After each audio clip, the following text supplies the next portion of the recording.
大家好，我哋係荃灣商會學校嘅學生。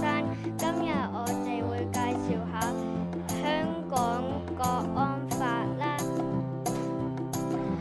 香港係我哋嘅屋企，喺香港呢度有好多好靚嘅地方，例如維多利亞港、迪士尼樂園等等。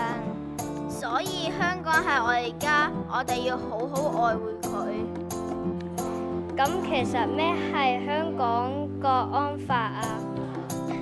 佢仲可以保障香港嘅安全同穩定，等我哋可以喺一個和平嘅環境下面生活。咁點解要有香港國安法？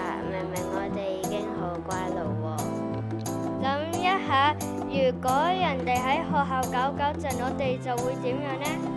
所以香港國安法就係要防止呢啲情況發生，等我哋可以安心返學、放學同玩。佢保護緊我哋嘅安全，唔俾人搞亂香港。仲有佢保護緊我哋嘅自由，仲保護緊我哋嘅繁榮，等香港可以繼續發展。我哋要對香港有信心，加油！耶！